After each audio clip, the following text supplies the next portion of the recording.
Ça veut dire que si je crie, je te défonce les oreilles. Ah, c'est vrai. Et là, tu vas entendre les délicieux. Pas tant que ça. Ça va.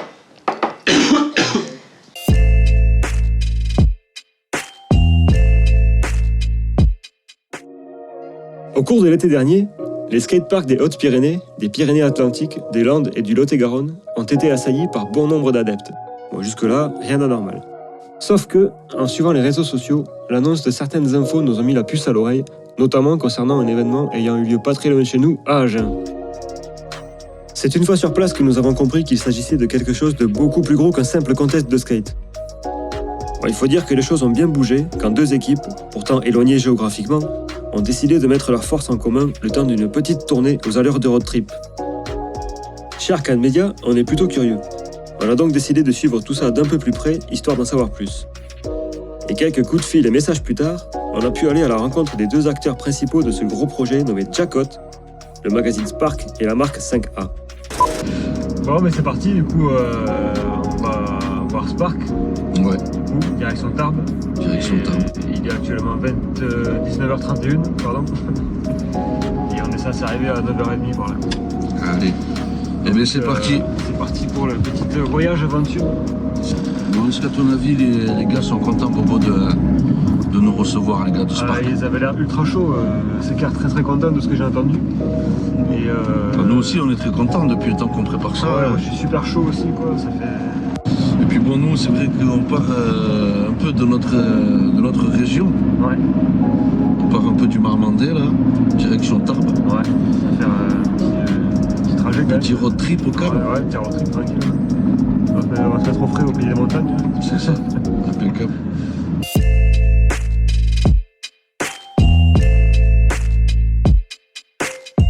Allez, Voici voilà. arrivé. On a coupé le moteur, Bon. c'est bon. Impeccable. Au bout de...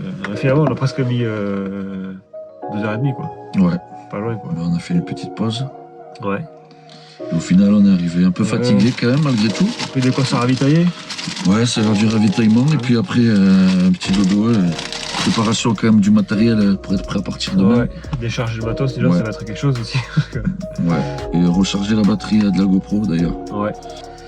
Il n'y a plus qu'un dodo, du coup. Ouais, c'est ça. Et après, on y est. Et quoi. puis c'est parti. Allons chercher les clés de nos chambres. Ça me parle trop fort, bien sûr. Bon, mais c'est cool finalement. Ça y est, la On a ferme les d'été. clés et la carte.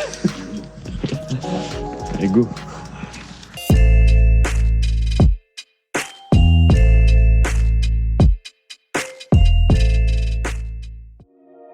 Après quelques heures de route, une petite galère pour récupérer les clés de nos chambres et une bonne nuit de sommeil, nous voici donc arrivés à Tarbes, où on va pouvoir rencontrer Juliette et Lucas, qui ont créé un magazine local de skate, mais pas que, le magazine Spark. Ils nous reçoivent dans leurs locaux et ont gentiment accepté de répondre à nos questions.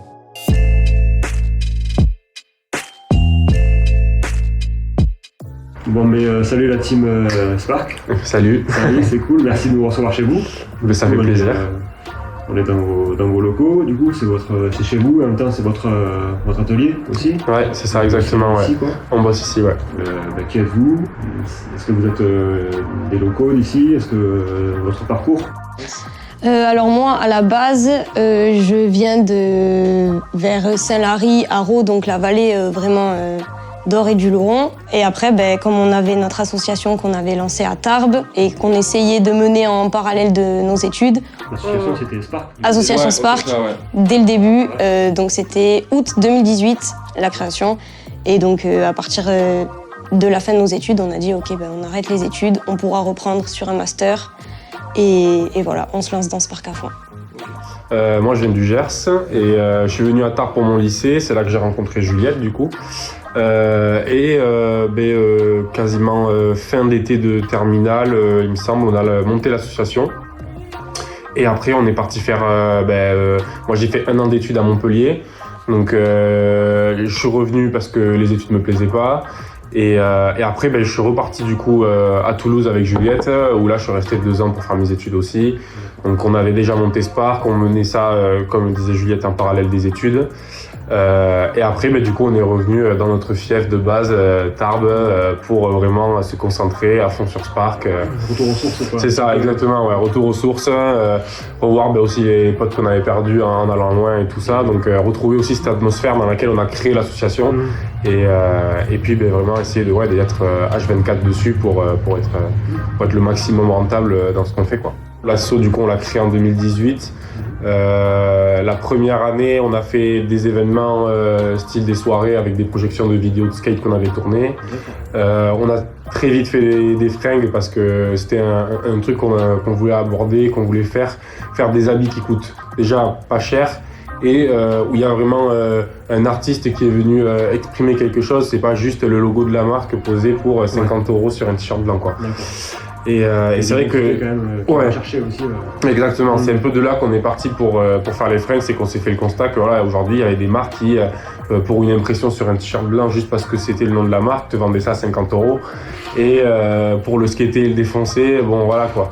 Donc du coup nous ce qu'on voulait faire c'était proposer des t-shirts avec une éthique, donc coton bio, un artiste vraiment du coin qui vient exprimer son œuvre dessus, donc c'est pas juste un t-shirt, c'est aussi en quelque sorte une œuvre d'art qu'on achète et qu'on peut porter tous les jours, et aussi la volonté de proposer des prix moins chers, quoi. Alors, en soi, l'association est partie de là et on a très vite fait des fringues et après du coup autour de ces habits qu'on proposait, comme on voulait vraiment être identifié quand même autour du monde de la glisse, donc skate, tout ça, on a fait des vidéos autour de ça pour pas aussi toujours pareil quoi, dans le but de tu lui donnes 20 € pour un t-shirt ou 30 € ou n'importe quoi pour l'association, mais derrière le bénéfice il est réinvesti dans une vidéo où il y aura des locaux, où ça va être peut-être ton collègue qui va se retrouver à filmer dans la vidéo.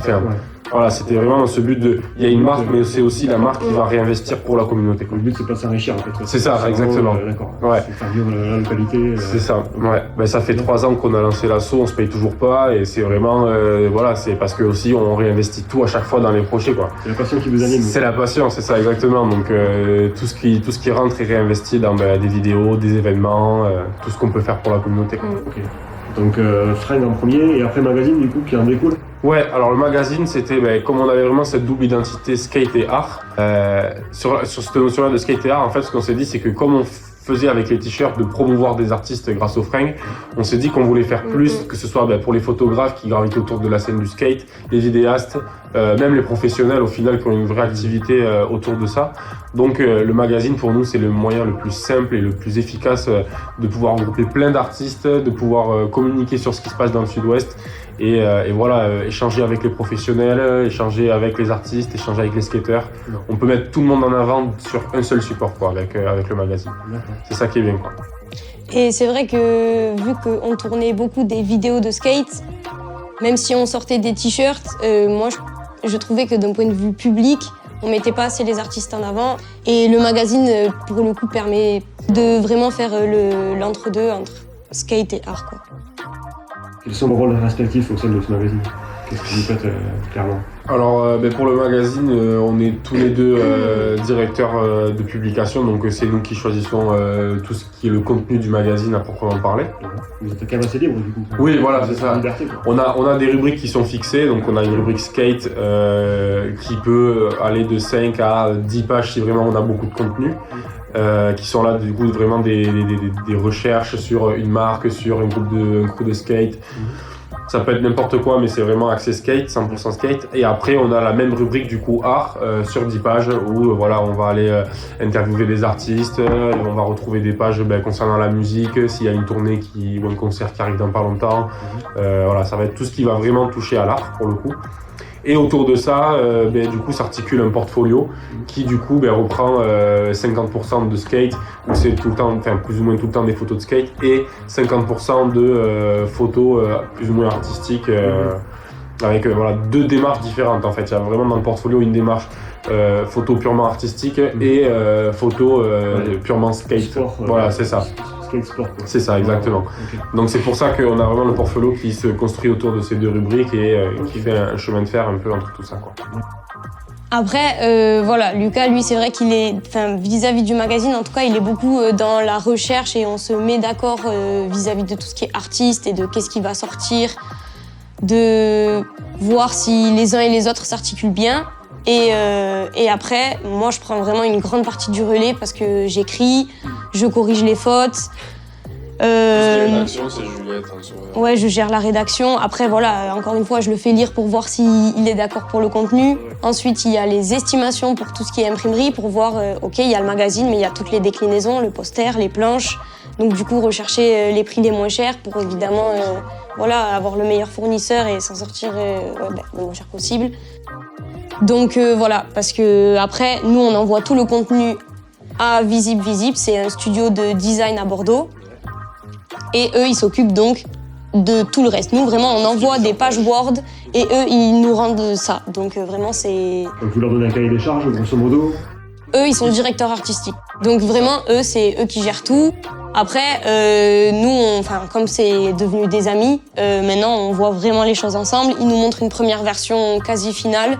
Nous, on dit oui et non pour certaines choses. Dès qu'on dit non, ils enlèvent et ils entendent totalement ce qu'ils ont à dire. Et des fois, on leur dit ouais, ça, on n'est pas trop d'accord. Au début, quand ils nous ont proposé la page pour Empire, parce qu'elle était comme ça.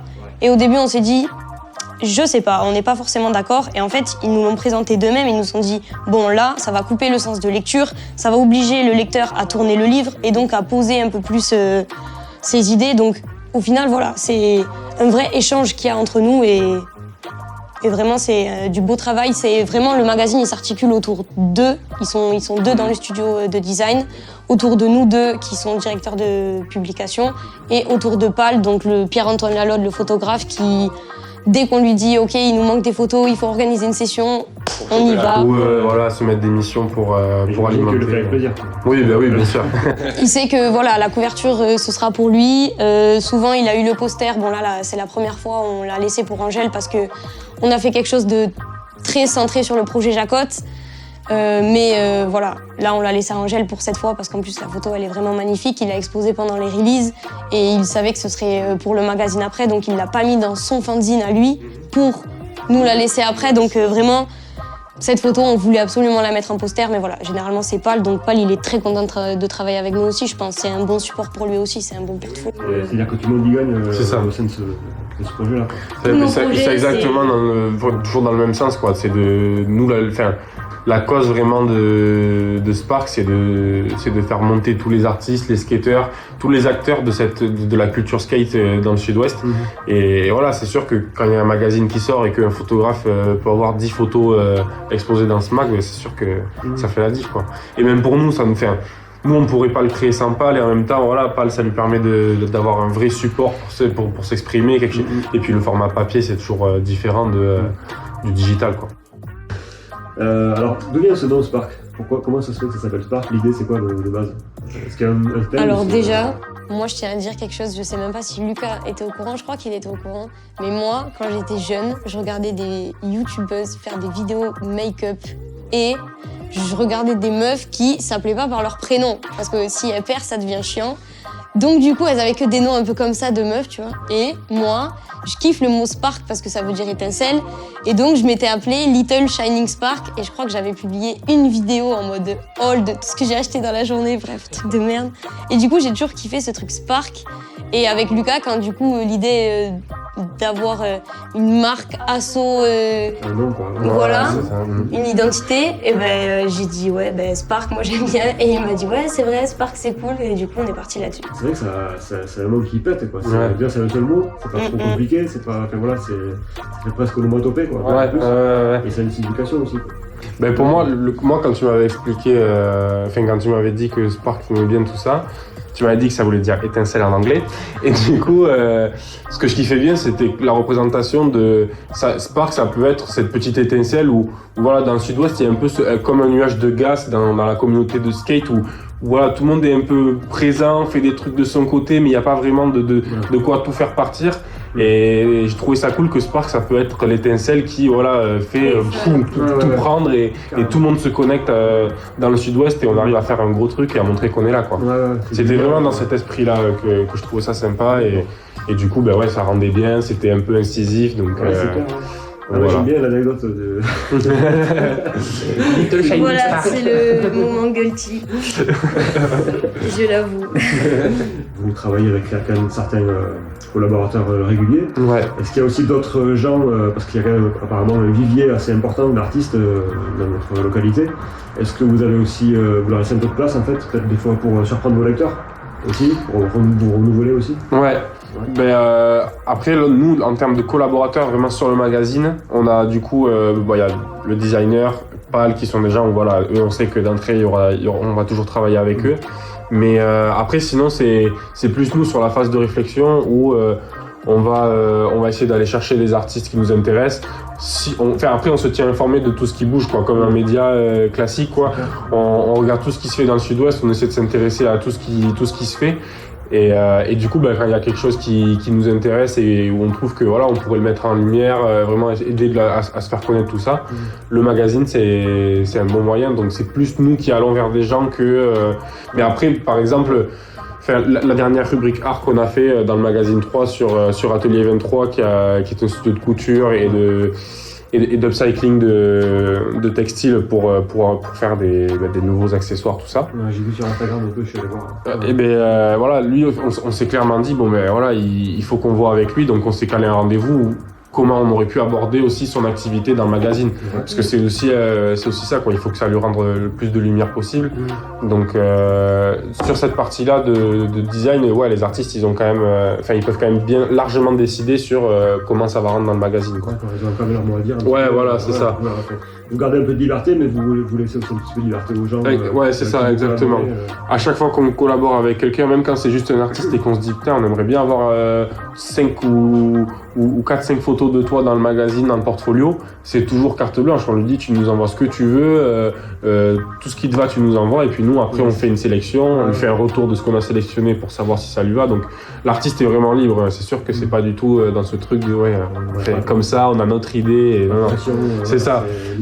C'est ça, c'est toujours dans un but de collaboratif de toute façon, où on essaie de tous travailler ensemble, voilà, quoi. Aujourd'hui, tout est digital, plus beaucoup de presse-papier. Pourquoi avoir fait ce choix plus traditionnel d'avoir un magazine papier C'est vrai que nous, on a des valeurs auxquelles on tient un petit peu, le local. On est un petit peu conscient de la société dans laquelle on vit. Je ne sais pas si c'est le cas pour assez de jeunes, malheureusement, mais c'est vrai que l'industrie du textile, c'est clairement pas la plus reluisante. Les réseaux sociaux, on s'en rend pas compte, mais au final, s'ils sont gratuits, c'est bien que c'est parce que le produit, c'est nous. Donc, plus on passe du temps dessus, plus il y a des gens qui gagnent de l'argent. Donc, c'est vrai que on vit dans un monde quand même un petit peu déprimant et où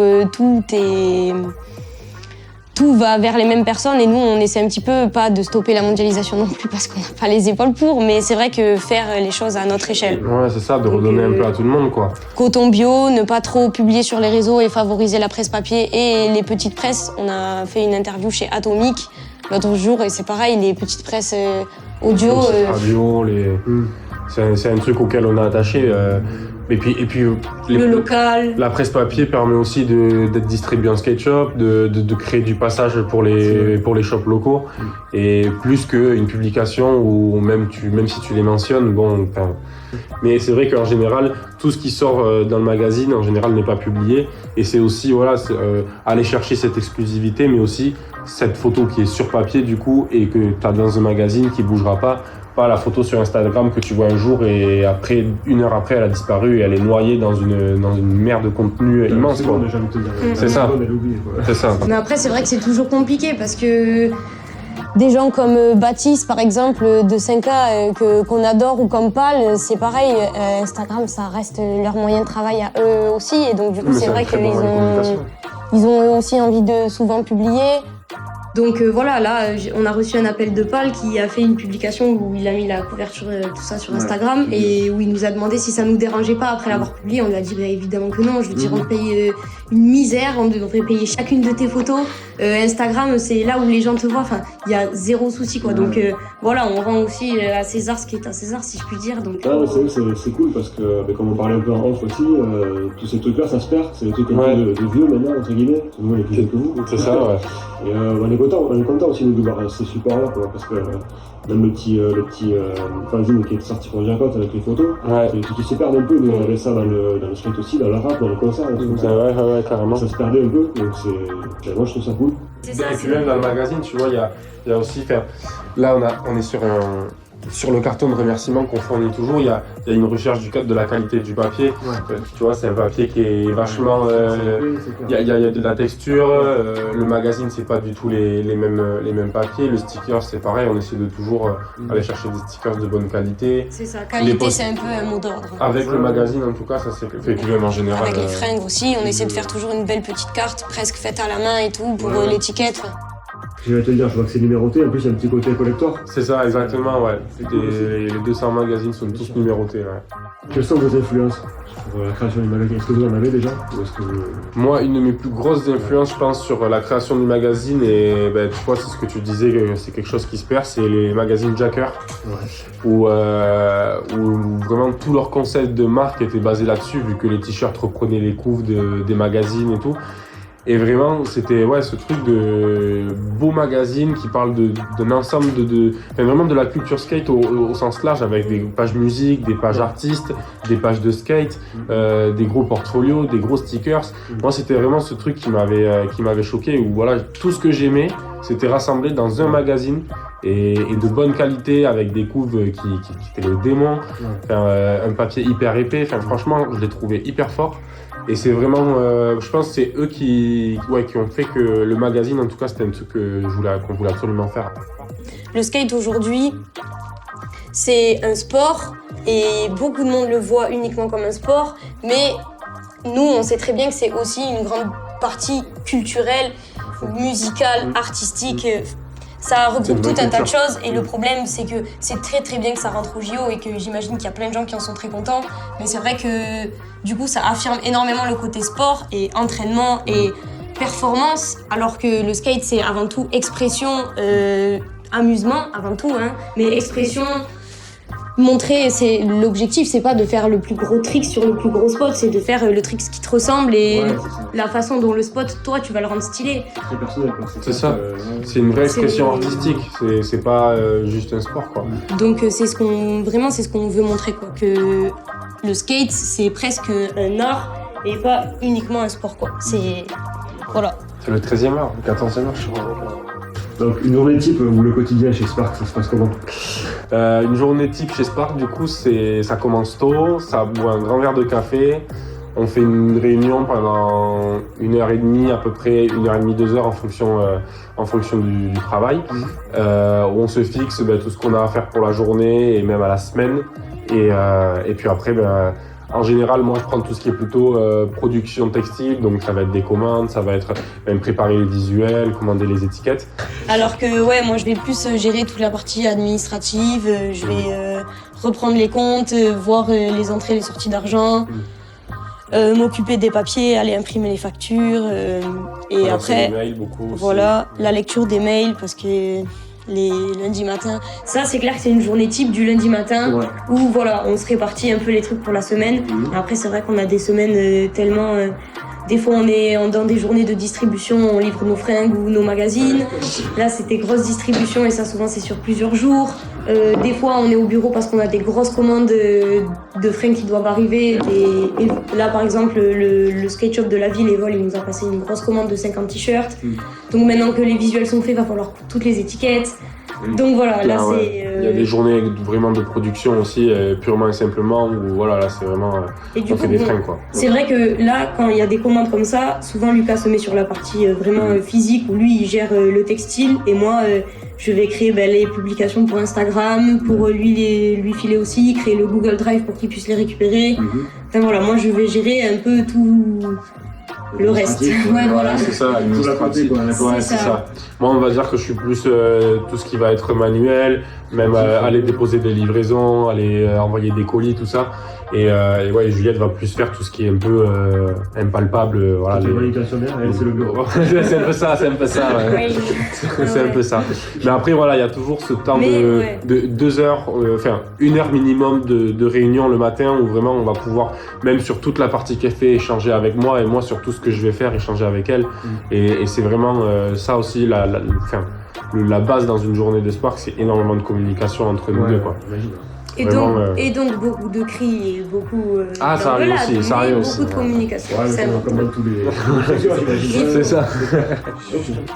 Donc du coup, là on est au numéro 3 de Spark, vous êtes sorti le 3e. Et comment vous en sortez, quoi? Est-ce que vous vous motivez? Comment vous vous débrouillez? Parce que ça coûte des sous. Alors c'est vrai que le magazine c'est un petit peu à part parce que c'est vrai que c'est le seul projet où on arrive pour l'instant à peu près à s'en sortir et encore nous on n'est pas payé au taux horaire de ce qu'on fait sur le magazine. Mais le magazine en termes de dépenses il s'autofinance du fait qu'on a mis de la publicité en place aussi pour justement payer tout ce qui est frais d'imprimerie, et en les plus, designers, les payer, les photographes, tout ça quoi. Tout ça a un coût, voilà. Et donc du coup c'est vrai que même les designers on a réussi à proposer par exemple les designers qui ont déjà une belle dernière page et on a réussi à convaincre certains gars de payer les designers pour qu'ils puissent faire leur page du coup. Par exemple là c'est Cisart, une asso à Toulouse et du coup ils ont payé des frais de design pour que ce soit les designers qui mettent en place leur visuel. Donc ils ont payé l'encart de pub plus des frais de design et donc là c'est cool parce que c'est vraiment dans le principe de négocier négocier des contrats aussi pour les artistes et bon c'est vrai que là on l'a pas fait mais après vraiment mettre en place un service de protection pour eux, de faire signer des accords par l'artiste qui travaille et par la personne qui passe la commande pour pouvoir vraiment leur montrer qu'il faut sécuriser ce qu'ils vendent et nous les skaters on leur fait toujours signer des décharges parce qu'ils peuvent se blesser tout ça donc mais encore une fois faire la même chose avec le côté artistique. En fait, c'est ça, il faut juste que nous, on arrive à faire comprendre aux gens qu'on veut les aider. Il y a trop de gens qui sont encore un petit peu réticents. On pense que tout le monde est trop chaud de travailler avec Spark, mais trouver les artistes, c'est nous qui envoyons tous les messages. Personne ne vient jamais nous voir en nous disant Pour l'instant, en tout cas. Pour l'instant. Après, ça viendra après. Après, on espère aussi que c'est pas juste des gens qui justement se disent non, mais je peux pas leur envoyer, je suis pas à la hauteur. Enfin, faut pas. Peut-être. Après, j'imagine que ça peut-être ça impressionne parce que vous avez un gros panel d'objets à proposer, tout ça. Donc peut-être que ça impressionne aussi. Non mais c'est sûr, on nous a déjà fait la réflexion quand on avait sorti le premier magazine. Angèle qui a fait les photos dans le 3e d'ailleurs, qui me disait mais quand j'ai vu le premier, je pensais que c'était une équipe de 10 qui bossait dessus quoi. Donc c'est là, non mais pas du tout, on est 2 là dans le canapé. Enfin voilà, quand on peut nous aborder facilement, on n'est pas. Quand un mec à ce niveau-là vous fait un compliment comme ça, j'imagine que ça fait. Ouais, c'est sûr, ça fait plaisir, c'est clair. Merci. Donc, comme quoi vraiment tu nous abordes et après, nous, on n'est pas du tout fermé. Là, il y a un mec qui nous a acheté un magazine Spark qui fait des photos. À la base, je m'étais abonné à lui. Il a vu Spark, il s'est abonné à nous parce qu'il a kiffé le contenu. Il a acheté le mag. Je lui ai dit, ah ouais, tu fais des photos, mais viens, tu rentres dans le mag 4. Et il a dit, mais giga chaud. Et j'ai inscrit son nom dans mon petit magazine 4. Et du coup, je le rappellerai au moment où je serai dans les recherches. Voilà, ça se fait comme ça. C'est comme ça, vraiment. Assez simplement. On n'est pas Travis Scott là, on est. Même si après, je comprends parce que c'est vrai que ça fait ça. C'est des produits où vraiment, comme tu dis, on met vraiment le mot qualité avant tout. Donc du coup, tu peux te dire que waouh, c'est pas à mon niveau, les mecs ils sortent un magazine tout complet. C'est ça que je veux le dire. Ça peut impressionner dans ce sens-là, mais après voilà, franchement. On s'en rend tellement pas compte, nous, on voit tellement juste les erreurs en fait, c'est dingue. Tu vois, pour te donner une anecdote, c'est pareil, les poches des magazines. Donc c'est un papier brillant comme ça. Ça devait pas être ça de base. On avait commandé des poches plastiques avec un imprimé Spark qui reprenait cet imprimé-là et avec un encart dans la couve. Et en fait, au dernier moment, on a vu que ça rentrait pas dans ce truc-là. Donc ça, on l'a pris en truc de secours, quoi. Vraiment, ces poches, on les a pris au dernier moment. On a pris un truc qui allait et puis voilà. Et je pense que c'est le compliment qu'on nous a le plus fait en général sur le mag. Que la poche est déchirée, qu'elle était trop stylée et tout. Tu vois, de base c'était ça. Et du coup ça devait reprendre le motif du magazine. Ça devait être là-dedans. Et au final, nous on était en mode ok, bon ça va être ça, fichier. Et au final, tout le monde nous dit waouh, c'est dingue. Non mais je me dis c'est bien, donc comme quoi tu vois, on vise toujours la qualité ultime, tu vois. C'est tant mieux. En Non, soi. mais c'est ça. Mais comme quoi, on est peut-être un peu trop exigeant avec. En tout cas, la preuve que ça fonctionne, parce que les gens regardent Ouais, bah ouais. de ce qu'ils trouvent, et C'est ils clair. continuent et tout, donc c'est cool pour vous. Quoi. Ouais, non, c'est clair. On peut pas rien gagner, quoi. Ouais, c'est ça. C'est cool. Carrément. Après notre petit séjour à Tarbes et ses alentours, nous rentrons chez nous, un peu fatigués, mais vraiment ravis d'avoir fait la connaissance de Juliette et Lucas qui nous ont accueillis comme des rois. On en a appris beaucoup plus sur leur activité et le travail colossal qu'ils fournissent, et on est d'autant plus ravis de les voir autant impliqués dans la scène skate locale et que leurs efforts payent. Et il nous reste encore la seconde moitié de l'équipe à rencontrer, Baptiste et Quentin de la marque 5A. La prochaine étape de notre périple nous amènera donc à Agen. Et ça, ce sera pour le prochain épisode. Donc ne partez pas trop loin, on vous en dit un peu plus très bientôt.